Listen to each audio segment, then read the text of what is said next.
Students, आज हम स्थिर क्वाथी मिश्रण के बारे में चर्चा करेंगे। इससे पहले हमने राउल्ट्स के नियम और आइडियल और नॉन आइडियल सॉल्यूशन के बारे में चर्चा की थी।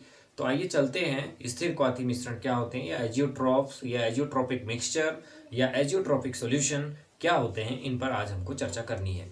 तो हम देखते हैं स्थिर क्वाथी, जैसे कि नाम से भी है, क्वाथी का मतलब होता है उबलना। यानी ऐसे इसको हम इस तरह से डिफाइन कर सकते हैं, इसको हम इसकी परिभाषा इस तरह से लिख सकते हैं कि ऐसे मिश्रण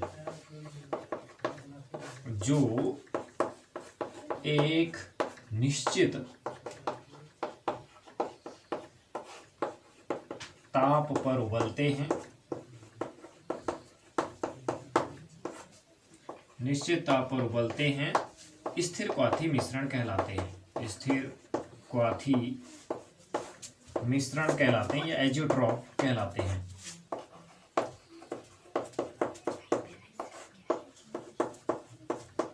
एक सिंपल सा परिभाषा इसका हो गया, ऐसे मिश्रण या दो द्रवों का ऐसा मिश्रण जो एक निश्चित ताप पर उबलते हैं, स्थिर क्वाथी मिश्रण कहलाते हैं। तो इनके कुछ गुण होते हैं, उन गुणों पर हम चर्चा कर लेते हैं कि भाई गुण क्या क्या होते हैं, कैरेक्टरिस्टिक्स क्या होते हैं। नंबर 1, पहला, यानी ये जो है ये दो द्रवों के मिश्रण होते हैं, यानी दो द्रवों के मिश्रण होते हैं। पहला है कि दो द्रवों के मिश्रण होते हैं। नंबर 2, इनमें सॉल्यूट व सॉल्वेंट का एक निश्चित संघटन होता है, निश्चित संघटन होता है। इनमें सॉल्यूट, जो भी हो सॉल्यूट, और जो पहले तो दो द्रवों के मिश्रण होते हैं, यानी दो द्रवों का मिश्रण का मतलब हो गया ये क्या होते हैं, बाइनरी सॉल्यूशन होते हैं। हमेशा हम ये कह सकते हैं कि बाइनरी होते हैं, द्विअंगी विलयन होते हैं। इनमें सॉल्यूट और सॉल्वेंट का एक निश्चित संगठन होता है। तीसरा गुण इसमें हो जाएगा, तीसरा गुण हो जाएगा कि इनमें सॉल्यूट तथा सॉल्वेंट का, विलेय तथा विलायक का, सॉल्वेंट का वाष्प प्रावस्था यानी वेपर फेज तथा द्रव प्रावस्था यानी लिक्विड फेज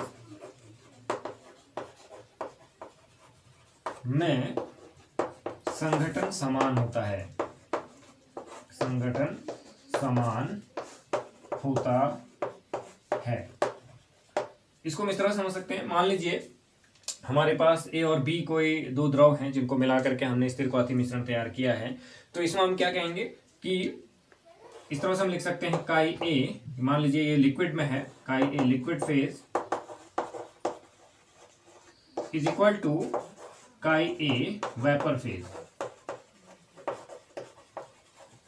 मतलब काई क्या है, ये है मोल फ्रैक्शन, मोल फ्रैक्शन, ये क्या है, मोल फ्रैक्शन है। इसी तरह से काई बी लिक्विड फेज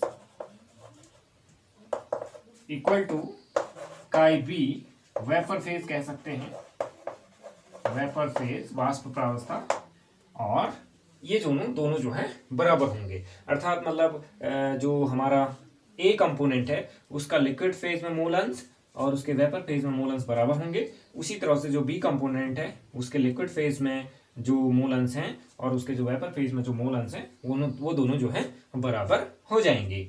तो ये हमारे पास ये कुछ इसके लक्षण होंगे, इसको आप नोट कर लीजिए या स्क्रीनशॉट इसका ले लीजिए। चौथा लक्षण हो जाएगा कि इस प्रकार के मिश्रण को प्रभाजी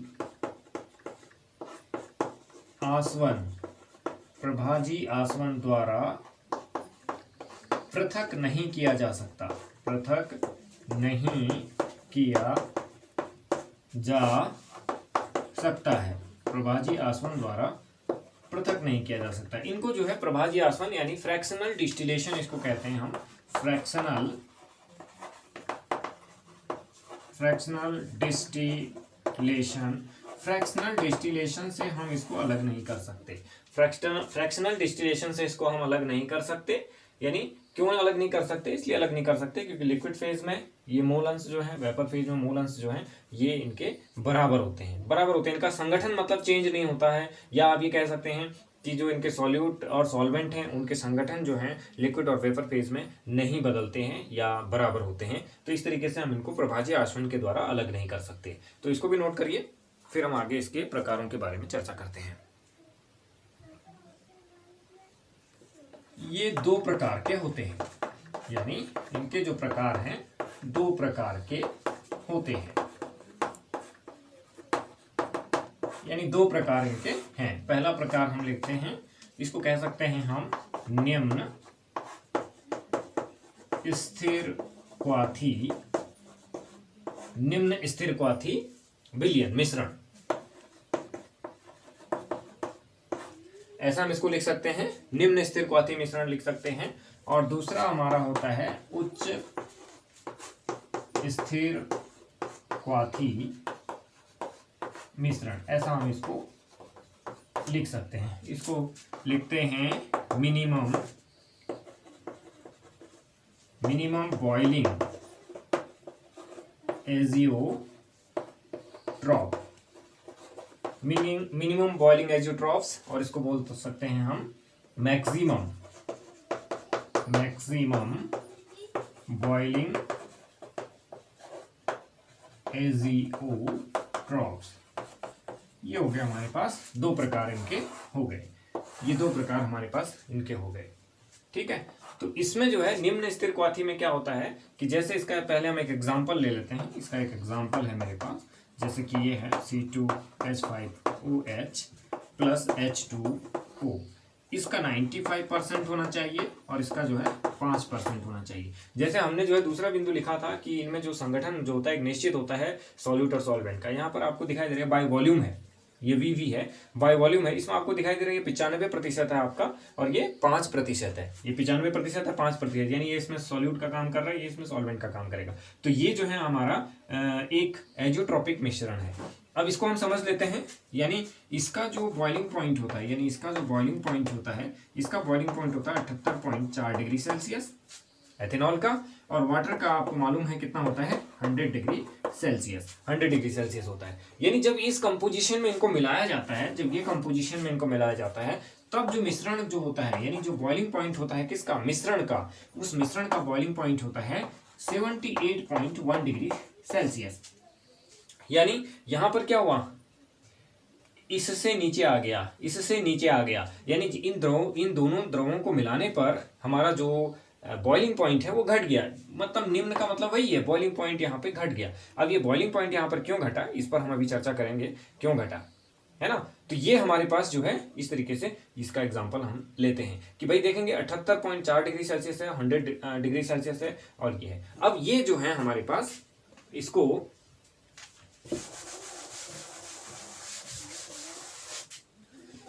यहां पर ले लेते हैं, इसी में मैं इसको लिखना चाह रहा हूं यहां पर। तो आप देखेंगे बीपी जो है घट गया। अब क्यों घट गया, क्योंकि यानी यहां पर एक इंपॉर्टेंट बिंदु है, यानी वे अनादर्स विलियन, नीचे लिखेंगे आप, वे अनादर्स विलियन जो राउल्ट के नियम से धनात्मक विचलन प्रदर्शित करते हैं,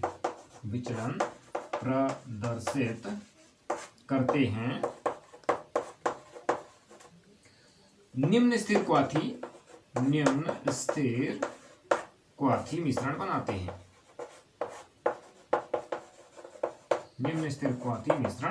बनाते हैं, यानी पॉजिटिव डेविएशन शो करते हैं। यानी वे अनादर्स विलियन जो राउल्ट के नियम से पॉजिटिव डेविएशन शो करते हैं, धनात्मक विचलन प्रदर्शित करते हैं, निम्न स्थिर क्वाथी मिश्रण बनाते हैं। यानी इसमें क्या होगा कि वेपर प्रेशर इंक्रीज हो जाएगा। आगे चलते इसको नोट कर लीजिए, फिर मैं आगे बढ़ता हूं। थोड़ा सा इसको नोट कर लीजिए आप। तो ये पॉजिटिव डेविएशन शो कर रहा है यहाँ पर, ये जो है हमारा पॉजिटिव डेविएशन शो कर रहा है। पॉजिटिव डेविएशन का मतलब है कि जो हमारा मिश्रण था उस मिश्रण का जो वेपर प्रेशर है वो इंक्रीज हो गया, यही तो पॉजिटिव डेविएशन का मतलब है। ये हमारा जो लाइन ये जो लाइन दिखाई दे रही है आपको, राउल्ट का नियम है, ये तो इस तरह से आना चाहिए ग्राफ जो है, इस तरह से, यानी इसके और वेपर प्रेशर के बीच जो ग्राफ है इस तरह से आना चाहिए। लेकिन जो ग्राफ आ रहा है हमारा वो इस तरह से आ रहा है, यानी पॉजिटिव डेविएशन इसमें हो गया। तो पॉजिटिव डेविएशन का मतलब क्या हो गया कि वेपर प्रेशर बढ़ गया। तो अब जब वेपर प्रेशर बढ़ गया तो एक ग्राफ और हम बनाते हैं, इस तरह से ग्राफ होता है हमारे पास। यदि हम टेम्परेचर और वेपर प्रेशर के बीच ग्राफ रखें तो हमारे पास मान लीजिए ये एटमॉस्फेरिक प्रेशर है, एटमॉस्फेरिक प्रेशर है, ये एटमॉस्फेरिक प्रेशर है हमारे पास। तो इस तरीके से क्या होता है कि जैसे मान लीजिए कोई लिक्विड है या कोई द्रव है, उसका जो इस तरीके से मान लीजिए ये वेपर प्रेशर इंक्रीज होते हुए कहाँ पहुंच गया, इस एटमॉस्फेरिक प्रेशर पर आ गया। तो ये जो हमारा टेम्परेचर होगा, ये वाला, ये जो टेम्परेचर है, ये टेम्परेचर क्या होगा, बॉइलिंग पॉइंट होगा, है ना। तो क्वथनांक को इसी तरह से परिभाषित किया जाता है कि क्वथनांक, किसी द्रव का क्वथनांक जो है वह ताप होता है जिस ताप पर उसका वेपर प्रेशर जो है एटमॉस्फेरिक प्रेशर के बराबर हो जाता है। इसको भी आप डेफिनेशन को लिख लेना कि भाई किसी द्रव का क्वथनांक या बॉइलिंग पॉइंट वह ताप होता है जिस ताप पर उसका वेपर प्रेशर एटमॉस्फेरिक प्रेशर के बराबर हो जाता है या वायुमंडलीय दाब के बराबर हो जाता है। तो ये है। अब वेपर प्रेशर बढ़ गया, जब वेपर प्रेशर बढ़ गया, मान लीजिए वेपर प्रेशर आपका यहाँ आ जाएगा, मान लीजिए वेपर प्रेशर दोनों द्रवों को मिलाने के बाद अगर वेपर प्रेशर बढ़ गया, मान लीजिए ये ए था और ये था बी, है ना, ए और बी को आपने मिला दिया, ए और बी को मिलाने के बाद मान लीजिए ये ए बी हो गया। तो इस ए बी में क्या हुआ, ये इस तरह से हो गया, ये मान लीजिए ए बी हो गया। ए बी माने आपने ए प्लस बी मिला दिया। यदि आपने दो को मिला दिया, मान लीजिए किसी द्रव का था पहले और ये वेपर प्रेशर उसके बाद जो है मिलाने के बाद वेपर प्रेशर क्या हो गया, बढ़ गया, वेपर प्रेशर बढ़ गया। तो वेपर प्रेशर बढ़ने के बाद क्या होगा, ये टेम्परेचर डाउन हो गया, यहाँ पे ये टेम्परेचर क्या हो गया, कम हो गया, ये टेम्परेचर घट गया। ये टेम्परेचर घटने से यहाँ पर एक चीज स्पष्ट हो गई कि जब आपने उस द्रव को मिलाया, यदि उसने पॉजिटिव डेविएशन शो किया या वेपर प्रेशर को इंक्रीज कर दिया तो हमारा बॉइलिंग पॉइंट जो है वो घट गया। तो यही तो निम्न आपका स्थिरक्वाथी है कि ऐसे मिश्रणों को मिलाने पर उनका वेपर प्रेशर इंक्रीज हो जाता है, वेपर प्रेशर बढ़ जाता है, जिस कारण से उनका जो क्वथनांक है, क्वथनांक जो है वो घट जाता है। तो ठीक है, इसको नोट करिए। हम आगे निम्न स्थिरक्वाथी, उच्च स्थिरक्वाथी के बारे में चर्चा करते हैं। इसमें एग्जांपल ले लेते हैं उच्च स्थिरक्वाथी में। इसके जो एग्जांपल है हमारे पास HNO3 प्लस H2O। HNO3 होना चाहिए 68% और ये होना चाहिए 32%, और ये W का कॉम्बिनेशन होगा, यानी मास का कॉम्बिनेशन ये होगा। 78% ये, 32% ये। तो ये जो है एक हमारा एजियोट्रोपिक मिक्सचर बनेगा। यदि हम बॉइलिंग पॉइंट की बात करें तो इसका बॉइलिंग पॉइंट होता है 83 डिग्री सेल्सियस और इसका होता है 100 डिग्री सेल्सियस। यदि इन दोनों को आप मिला देते हैं और मिलाने के बाद जो मिश्रण बनता है, यानी मिश्रण का जो बॉइलिंग पॉइंट होता है वो होता है 120 डिग्री, 120 के आसपास, 120.4 डिग्री, 120.4 डिग्री। यानी पहले वाले में आपने देखा था बॉइलिंग पॉइंट घट गया था और इस वाले में बॉइलिंग पॉइंट बढ़ गया। तो बॉइलिंग पॉइंट बढ़ने का कारण क्या है, यानी यहाँ पर भी बड़ा इंपॉर्टेंट पॉइंट है कि यानी वे मिश्रण या इसको कह सकते हैं आप अनादर्श विलयन, जो राउल्ट के नियम से नेगेटिव विचलन प्रदर्शित करते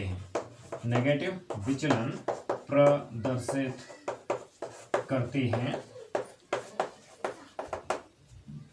उच्च स्थिरक्वाथी मिश्रण बनाते हैं,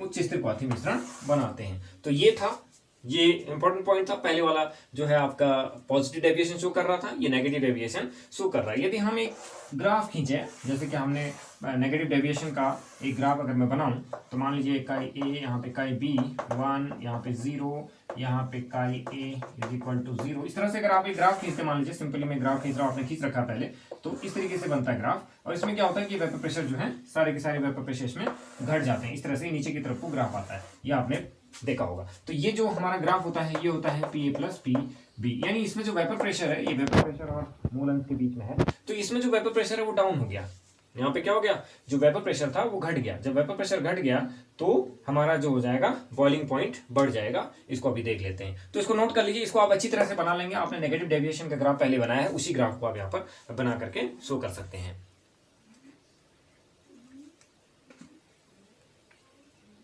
तो आप देखेंगे, सपोज करिए ये HNO3 और H2O का हमारे पास मिश्रण है, एक एजोट्रोपिक मिक्सचर है। तो सपोज इन दोनों को मिलाने पर मान लीजिए क्या होगा कि जब नेगेटिव डेविएशन शो कर रहा है, इन दोनों के बीच में क्या होता है, स्ट्रॉन्ग बॉन्डिंग हो जाती है। यानी नेगेटिव डेविएशन कौन शो करते हैं, नेगेटिव डेविएशन तब शो करते हैं जब आपने देखा था कि AB इंटरेक्शन फोर्सेस क्या हो जाते हैं, जब ग्रेटर हो जाते हैं ए इंटरेक्शन फोर्सेस और बी इंटरेक्शन फोर्सेस के बीच से। तो ए बी इंटरेक्शन फोर्सेस, इनके बीच में यहाँ पे हाइड्रोजन बॉन्ड बन जाते हैं इनके बीच में, क्योंकि ऑक्सीजन है तो हाइड्रोजन बॉन्ड बनते हैं, यहाँ पर हाइड्रोजन बॉन्ड बन जाते हैं, यानी स्ट्रॉन्ग बॉन्डिंग हो जाती है इनके बीच में, इन दोनों के बीच में।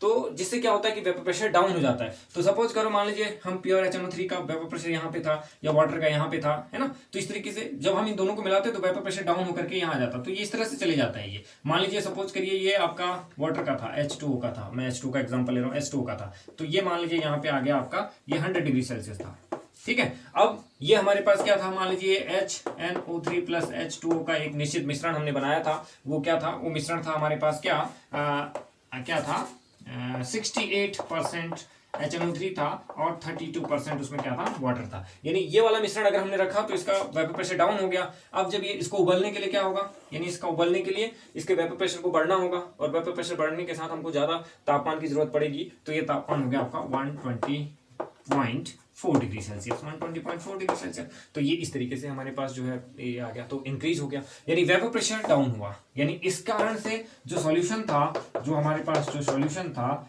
उसका जो वेपर प्रेशर था वो क्या हुआ, डिक्रीज हुआ यानी घट गया, है ना। क्योंकि ये कंडीशन हुई HNO3 और उसके बीच का जो कंडीशन था ये था, यानी ये इसके बीच को जो इंटरेक्शन फोर्सेस थे इन दोनों के हाइड्रोजन बीच, ये ग्रेटर थे।